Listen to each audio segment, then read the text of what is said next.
Hey guys, what's up? I just wanted to make a video about how important it is to shield up against spiritual attacks because they will come to you. They will try to hold you back on your path.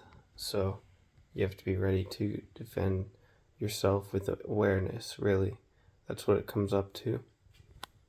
And yeah, it can be hard to understand what needs to be shielded from. So you can do an outer search, an inner search, or research on topics. And when I'm saying an inner search, it means like a meditation, like you're going in within your mind to understand what you need and what you should go for, what can be provided to you in that heat of that moment. So there's a lot you can do to understand or understand or overstand what, and that's pretty intuitive to understand what those terms mean. But if you do your outer search, inner search, and research, you'll find that there's wars going on, physical, and that can lead to people dying. So you can look at how they use tactics, certain warfare that was used in those times, in those ages where war was happening. And then you can even think about that and program your mind to be more strategic, as if it's in a battle or something like that, to that effect. So that's one way you can do it. Another way is to study the environment you're in, like, for instance, where you work. Who are the people in your environment and what are they doing? You can look into that and see who's who and what's what and what's really going on in your reality by doing that. So there's a lot of ways you can do this. Like, you can see, okay, like a sequence of events might play out and you might see people doing certain things or wearing certain clothes when they do certain things, or like saying certain things and moving their hands in a certain mudra while they do certain things. There's all types of ways to pay attention to our reality. Even like facial expressions can be read as information by our minds and interpreted, but we perceive things a certain way. So it's also important when you do this to perceive things through a spiritual way, meaning it's not just all negative, or like that you aren't letting the filter of your ego dictate how you perceive information. So it's more about being able to be your spiritual true self to yourself, and then also at the same time you have to be able to understand how to protect that energy and deflect certain attacks from NPCs and stuff out here, like that people call them. People call each other bots, but that term is not really as accurate as like some other terms are for it. But you can use all types of terminologies to make sense of your reality, but also you have to always think like, what's the best way to describe this? Because there's always going to be a change and a flux in the language people use. So for instance, just look at how language has changed over the last 30 years with texting and instant messaging coming out and stuff like that. It's been crazy how that's all came about and shifted the way people perceive and interpret and also give out and deliver words and text to each other. So how you describe things is very important because it's going to help you make sense of your reality. That's why you always got to keep one of these, handy dandy journal, notebook. I didn't want to quote any shows in case I get canceled for that. And plus I like to be original and come up with my own ideas too. So, especially being original and coming up with your own ideas, people will vamp off of you and try to take what's yours, try to take that energy, which really it's all not yours. It's from one source, and that is spirit in the end. So it's tech technically it's all from spirit, but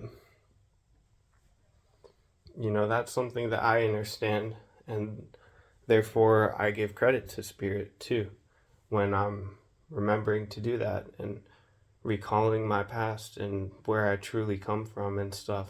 Not the past and future in the way we normally think of it, but like, because that gets deep. It's the past and the future are all in your mind. So technically, the way we normally perceive it as past and future are not really relevant to the grand scheme of how all of this was created. It's not like the past creates the future. It's more like your perception can take in the information, and then based on that you invent the past and the future. It's no longer existing. It's not here, it's not there, it's here. It's like right now. So if you perceive things however, no matter what you're perceiving, so if you have a lens of anger, let's say, like you're egotistical right now and you're angry, then your perception is going to be a lot darker. It's going to include more pain and suffering for yourself and probably for others who are near you until you can tame that anger. And you might see like something fall off a table, and there could be someone else sitting right there and they see it fall off the table, but they see a totally different scenario because in your mind you're like, if you have that lens of the ego on you and it's anger, then you're going to see like you're going to see red, as they say. It's a metaphor, but you're going to be upset and you're going to be angry. And like you might think to yourself, why'd this fall off? I'm pretty upset by that. And you may want to go hurt someone or something because you're feeling that way, because like whatever it was bothered your perception through the way you were perceiving it. But the same person could have been there and seen a totally different event take place. They could have witnessed like, oh, like when that thing fell off, like I could see just a blank spot there now, and I didn't see that spot on the table before. And they could be happy that they could now see a spot that they couldn't see before, and they're not even thinking in the same realm of thought as the person who is angry. But we all get angry, we all have an ego. That's part of why we're able to live and survive here in this world and in this reality, or whatever you want to call this. So, to get back to a better perception on life, too, though, we have other people that are going to be in their ego and angry just like we can be. And then when they sense your perception isn't lining up with their perception, then they are going to get upset. If they're an egotistical being, they are going to get mad. But you have to remember, like I said, we all get in our ego.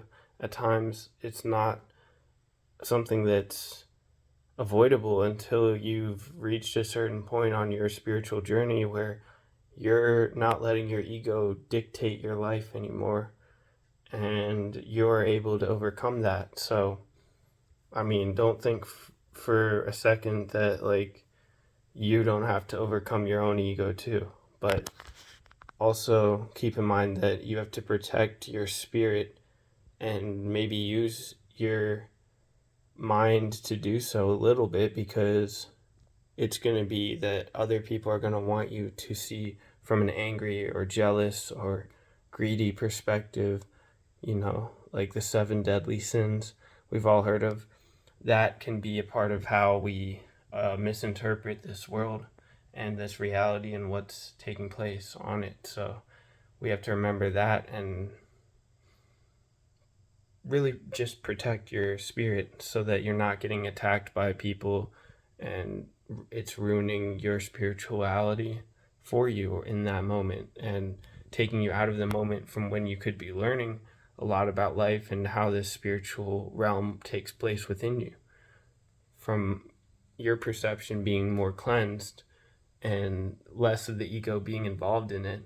And you're like, all right, I'm seeing really high vibes. Like, I'm seeing really good stuff right now. So you have to be able to see that and know who you are in relation to this whole mind world thing that we all share, so that you can stay safe and protected in this life. Because I don't want to see you losing your great ideas to the ego, and I don't want to see myself doing so either. So that's why it's good to have a spiritual community or group that you can go to like help keep you accountable to your spirit, because they know you, because they know themselves. So you have to seek to know yourself, and you have to know yourself, like get to know you. Spend alone time with your mind, thinking about how you can better yourself. So yeah, that's about it. Just wanted to share how to spiritually connect within and to protect that which is sacred to you, your soul, your spirit, your drive, your inner fire. But those are all different things. But mainly the spirit, the essence of who you are. That's what we want to protect. That's what you want to protect. So do that and stay true to that. Yeah. Peace.